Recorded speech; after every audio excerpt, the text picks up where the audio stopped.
Welcome to NTD News. I'm Tiffany Meyer. Here are today's top stories. A scramble to work out the results of the Iowa Democratic caucuses means delay for candidates and voters. Coronavirus cases appear in California while potential cases crop up in New York City. Secretary of State Mike Pompeo prepares more flights to get Americans out of China. Reports emerged that the Chinese regime pressured the World Health Organization. But why? They didn't want it to declare the coronavirus a global health emergency. And President Trump is slated to give his State of the Union address to Congress.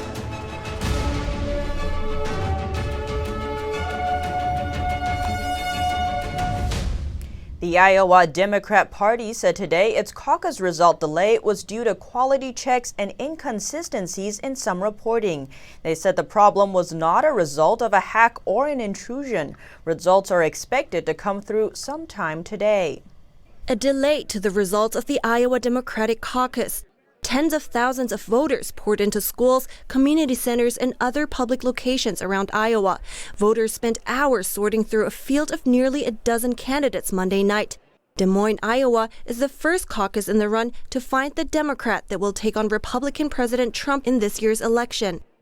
Frontrunners in recent Iowa opinion polls include Senator Bernie Sanders of Vermont and former Vice President Joe Biden. The Iowa Democratic Party spoke of the problems that caused the delay on a Tuesday morning conference call. At this point, the IDP is manually verifying all precinct results. We expect to have numbers to report later today.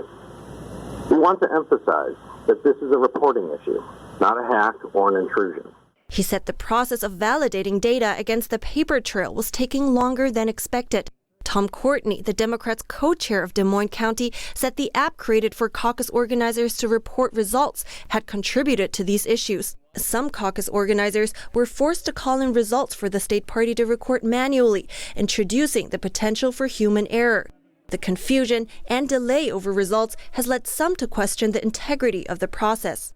But Sanders and Biden said they had good feelings about the outcome of the vote. Other presidential candidates were also positive, with Elizabeth Warren saying it was too close to call, Pete Buttigieg expecting victory, and Amy Klobuchar speaking to her supporters about punching above their weight.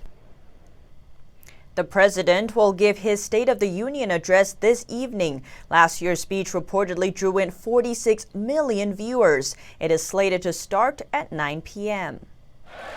President Trump is slated to address Congress on Tuesday in his third State of the Union address. Each year, the president gives an update on the economy, national security, and other key issues. He also has the opportunity to speak of goals and priorities for the year ahead. This year's State of the Union address comes amid tension. A Democrat-led impeachment trial against the president has yet to conclude. It is expected that senators will vote to acquit the president on Wednesday. As is customary, the House invites the president to give the State of the Union address. House Speaker Nancy Pelosi sent a formal invitation to President Trump on December 20th. Just 2 days prior, the House had voted to impeach him. The address takes place in the chamber of the House of Representatives. Supreme Court justices and the Joint Chiefs of Staff usually attend. Members of Congress often invite guests as a way to bring attention to specific political positions. U.S. Senator Marco Rubio said on Monday he was bringing an advocate for the rights of China's Uyghur Muslim minority as his guest. The House voted last year for legislation calling for a tougher response to China's treatment of its Uyghur Muslims. According to convention, the Democrats' response will follow the president's speech. With acquittal all but assured, the Democrats prosecuting President Trump in his impeachment trial unleashed another round of arguments on Monday. But the president's lawyers called the case against him politically motivated and baseless. Democratic managers on Monday made a last-ditch appeal to a Republican-controlled Senate in the impeachment trial of Donald Trump. In their closing arguments, Democrats hammered their case, arguing that witnesses and testimony show that Trump withheld congressionally approved military aid to Ukraine in an effort to pressure Kiev into announcing potentially damaging investigations of Democratic presidential candidate Joe Biden. Democrats in the House of Representatives approved articles of impeachment accusing Trump of abusing his office and obstructing Congress's investigation. But the Democrats' sweeping oratory and arguments citing America's founding documents are unlikely to change the outcome. It seems all but certain that Republicans will vote to acquit the president this week.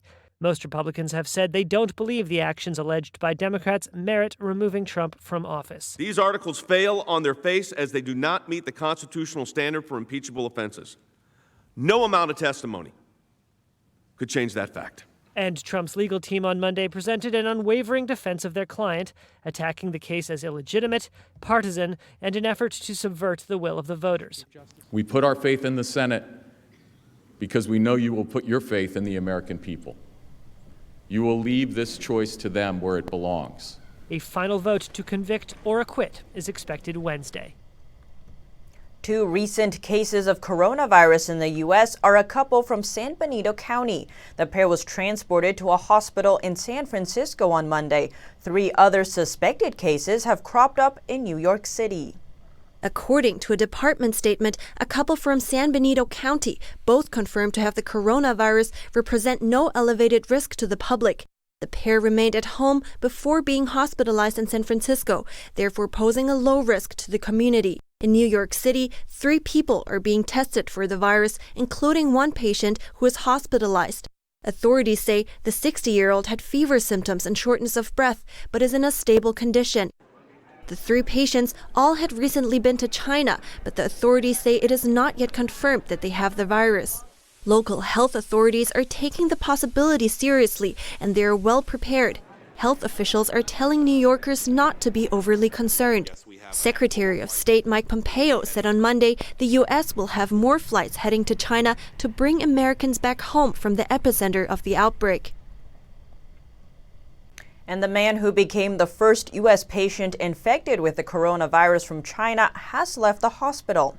He said he is getting better and looking forward to life returning to normal. The hospital has been coordinating with U.S. state and local health officials about his care. And in other news, according to a new report, China has been pressuring the World Health Organization in an effort to stop it from declaring the novel coronavirus outbreak a global health emergency. According to a new report from French newspaper Le Monde, China pressured the World Health Organization not to declare the coronavirus a global health emergency. The emergency label imposes restrictions on travel and the transport of goods, something China had hoped to avoid. To try and prevent the restrictions, Beijing mobilized its allies to exert their influence over the organization, which is a sub-agency of the United Nations. These countries put pressure on members of the emergency committee and organization leadership. As a result, the agency held an emergency meeting on January 22nd, but ultimately, it decided not to determine the outbreak a public health emergency at the time. China claimed it's no longer a third world country and had the means to deal with the crisis on its own. Likewise, the organization's Director General Tedros Adhanom praised China. He said the country acted quickly to share new developments with the world. But many netizens were unimpressed with his comments. Some even started a petition to demand his resignation. In the end, the agency did declare the virus a global emergency on January 30th, but by then the virus's spread was already out of control. China built a hospital within days to ease the shortage of hospital beds in the coronavirus outbreak. But for some, this hospital is not reassuring. State media call it super-fast hospitals. To cope with the overwhelming number of infected patients of the coronavirus, the Chinese authorities built this hospital called Fire God Mountain within 10 days. However, what's inside the hospital sparked some suspicion and fear. Chinese citizens questioned why it looks more like a prison than a hospital, with the windows sealed off with bars.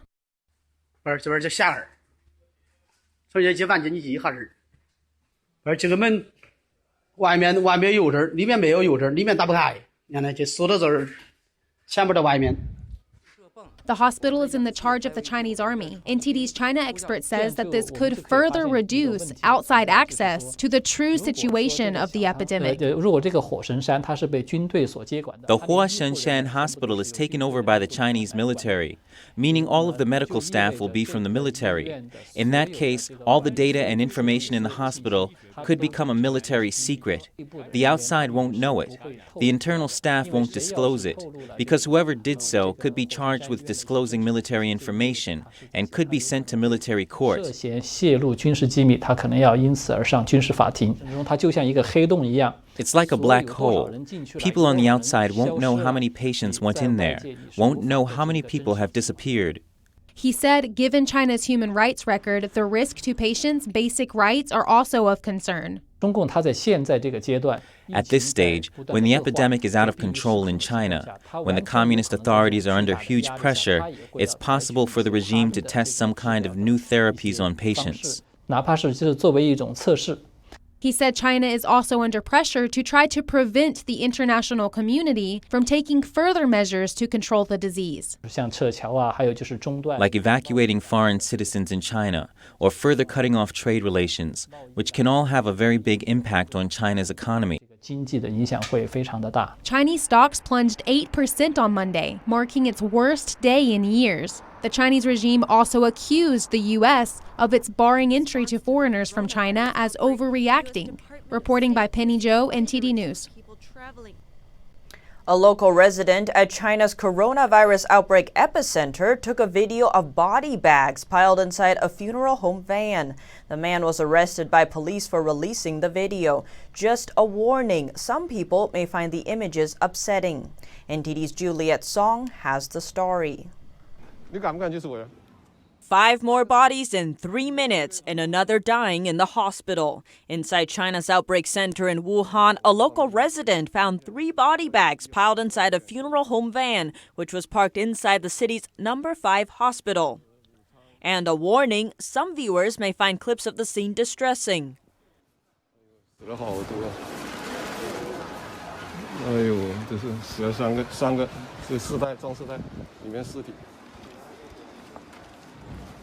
Feng Bin, the man who took the video, went inside the inpatient department. 3 minutes later, he went back to the van and found 5 more bodies.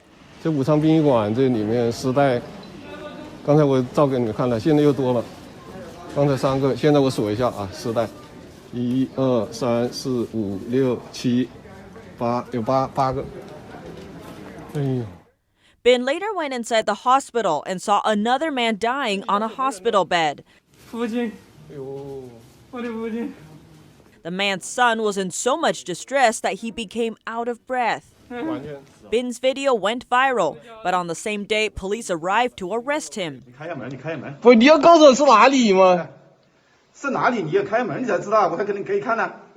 Before being taken away, Bin quickly posted videos he took of the arrest online. He was later released around midnight after his videos began getting global attention. This month, Chinese funeral associations and several funeral companies are asking for help. A funeral home staff member told the Economic Observer that body bags and other supplies are in short supply, raising questions about the reported death toll. Reporting by Juliet Song, NTD News, New York. And coming up, Ukraine's president says an audio recording proves Iran immediately knew it shot down a Ukrainian plane. Find out Iran's response to the leaked audio when we return.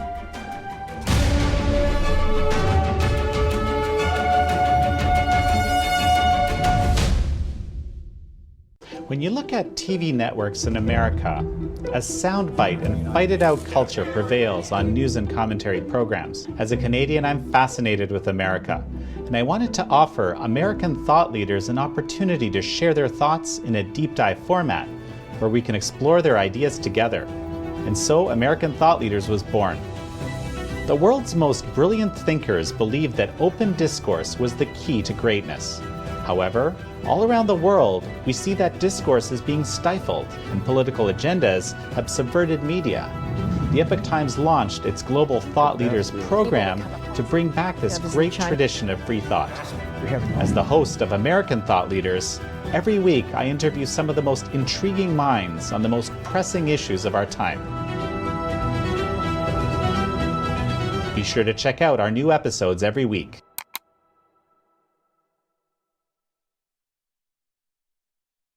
Our investigative reporters at the Epoch Times have spent 18 months uncovering the biggest political scandal in modern history. We connected the dots around Spygate, the actions by Obama-era officials against Trump's 2016 presidential campaign. Join me on Declassified as we bring you up-to-date developments on this unfolding scandal.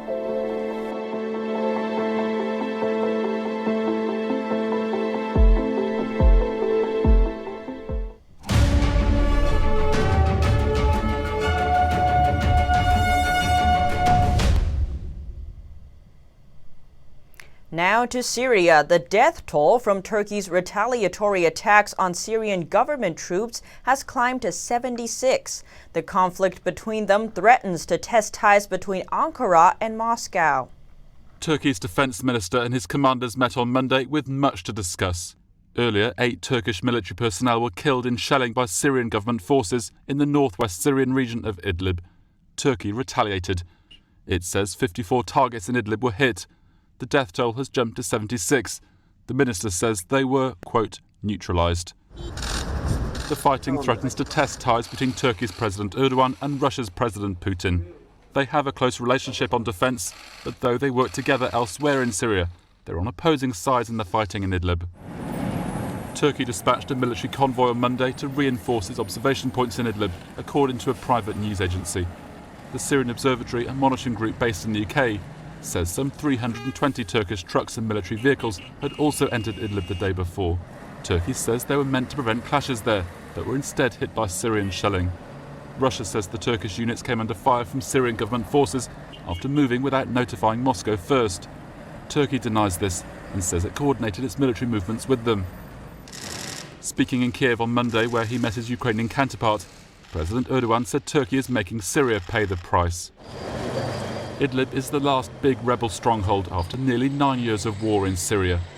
Government forces there, backed by Russian air power, have made large advances, prompting Turkey to warn it may launch a military operation unless the fighting is stopped. Erdogan accuses Russia of violating a 2017 agreement to reduce fighting in the region, a charge that Russia denies. Ukraine's president says a leaked audio recording proves Iran knew that it shot down a Ukrainian jetliner in Tehran last month. The crash killed everyone on board. Iran denied involvement for days afterwards. The president of Ukraine says that a leaked audio recording proves that Iran knew immediately that it had shot down that Ukrainian jetliner near Tehran last month, killing everyone aboard, despite denying involvement for days.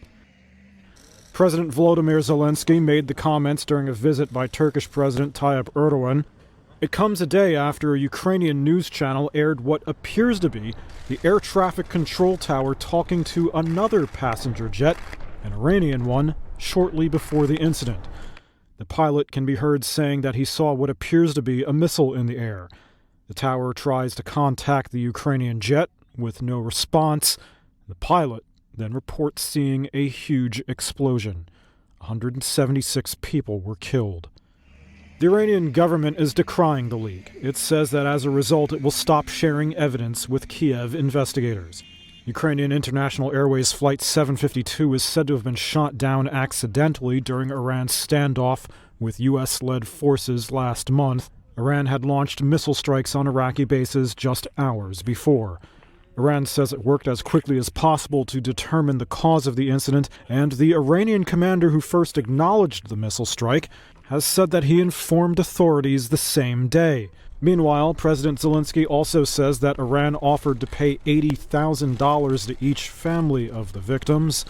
It's not enough, he says. They still haven't received the black boxes. Iran called the release of the recordings unprofessional and said it has stopped cooperating with Ukraine in its investigation.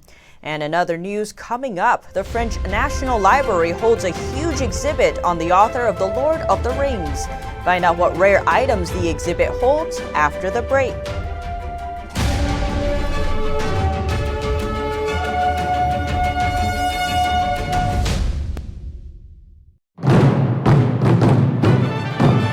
Special for us.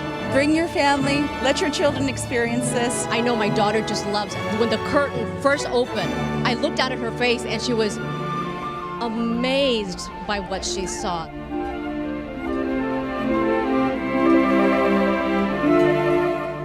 It's great for the whole family. And I have a granddaughter. I want her to see something like this because it'll probably enrich her soul and her development as a person. It would change her life. It's hard for kids to listen to parents all the time, but when they hear it from an outside influence as well, reinforcing your values, that's great. Oh, it's so beautiful. And her birthday was Friday, so we surprised her with tickets. I was just so amazed. They're amazing, amazing dancers. The girls are so elegant and beautiful, and the colors are amazing. It's just amazing. It's truly breathtaking. Just the story. There's a story behind everything as well, which is amazing. There's so much culture. It's a bridge between meditation and peace and where we are now in our busy lives. As an adult and a teacher, it's awesome to see kids reacting and having that positive reaction to the show. I will see it next year and year after that and the year after that. It is just incredible, absolutely beautiful. I wish I could see it again, like right now.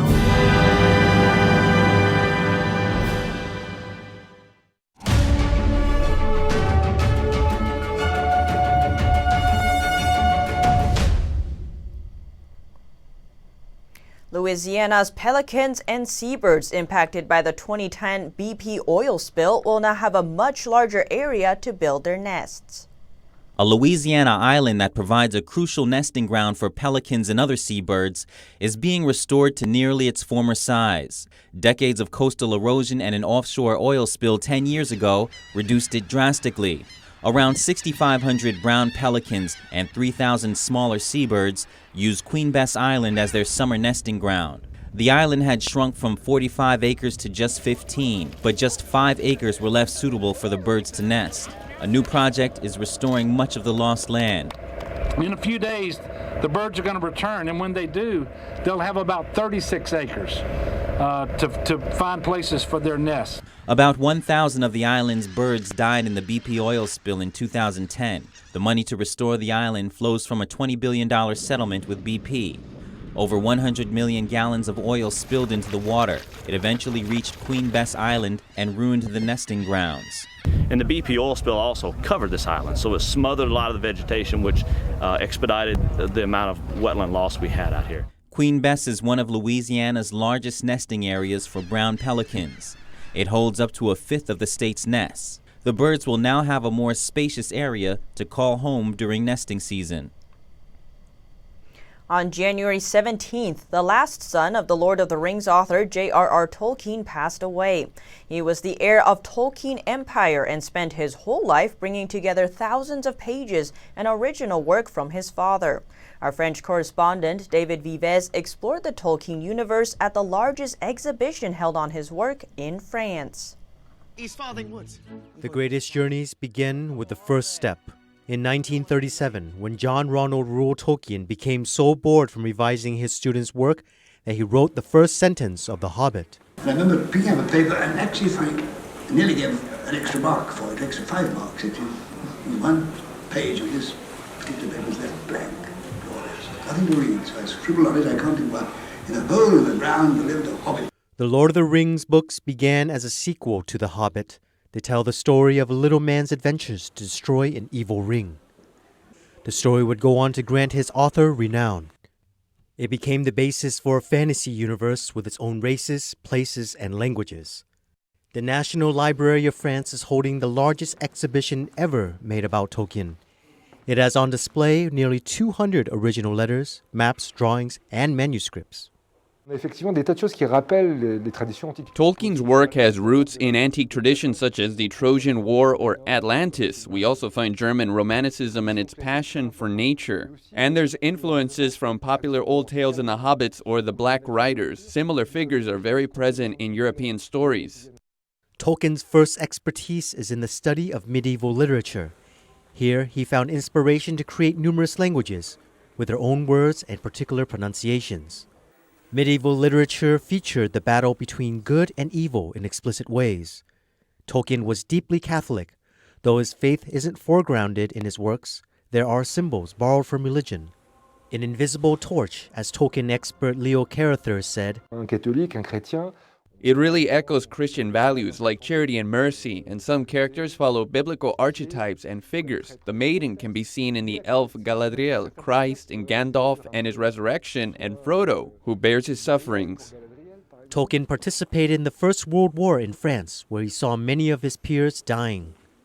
More than 30 years later, the British author wrote The Lord of the Rings. He said he put all his heart into it. For him, rather than being about power, the story is about how humans perceive death itself. According to the exhibition, Tolkien's enchantment reveals the world as it really is and offers hope for life. For Tolkien, fairy tales are not for children. They're a way to understand our world. Magic and fairy tales have the power to reveal complex things for what they really are. Tolkien wrote his book for his sons, who would eventually read his works, and they too would pass away. Reporting by David Vives, NTD News, Paris. Up next, meet the world's largest rodent. Japan Zoo shines a light on capybaras as 2020 is the year of the rat. Find out why they sit in hot baths and more when we return.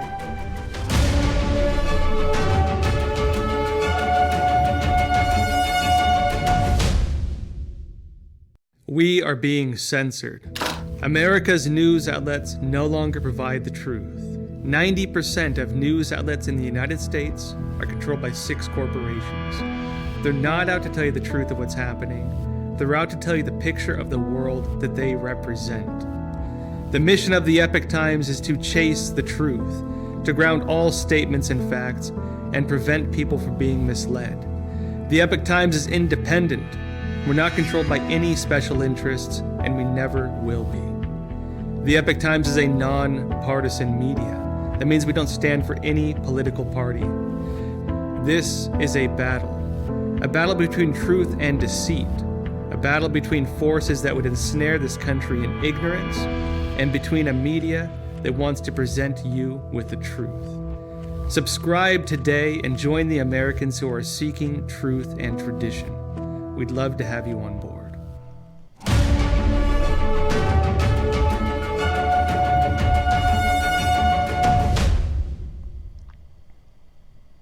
Super Bowl MVP Patrick Mahomes was honored as Grand Marshal at the annual parade on Monday at Disney World in Florida. Mahomes becomes the youngest Super Bowl MVP to say, "I'm going to Disney World." It's amazing. I couldn't even think about how amazing this is to be here, to be in this place in front of all these people and all these fans. It's awesome, and I'm just glad to be here. Mahomes led the Kansas City Chiefs to a 31-20 Super Bowl victory over the San Francisco 49ers on Sunday night in Miami. The annual Disney World Most Valuable Player Parade dates back to 1987. New York Giants quarterback Phil Simms was the first to lead a parade at the Magic Kingdom. This was the first NFL championship won by the Kansas City Chiefs in 50 years. And dog-sized rodents. At a zoo nearly 40 miles south of Tokyo, a family of capybaras cope with the long winters in Japan with hot baths twice a day. With 2020 being the lunar year of the rat and the Tokyo 2020 Olympics on the horizon, the Izu Shibaten Zoo is hoping to cash in by showing off the huge furry animals both in and out of the water. Capybaras can weigh anywhere between 77 and 143 pounds. The zoo used to see a drop in visitors during the winter, but the popularity of the capybara sitting in hot baths has helped push up the number of visitors during the cold season. There is a capybara-inspired character, and I really like it. It makes you feel warm inside because it is so cute. I wanted to see the real animal as well, so I came. Native to South America, capybaras are the largest rodents on Earth. The winter bath tradition started some 37 years ago when a zoo attendant cleaning out the capybara's pen with hot water turned around to find them huddled around, trying to sit in a small puddle of hot water. Not just limited to Japan, but I would like people all over the world to know about capybara. With thousands of additional foreign visitors expected to descend on Tokyo for the Olympics, the zoo is hoping for a boost in visitor numbers. The zoo is known for their free-range animals. This helps visitors to get up close and personal for a different kind of zoo experience. And that's all for now. Thanks for tuning in. Join us again tonight. I'm Tiffany Meyer. News.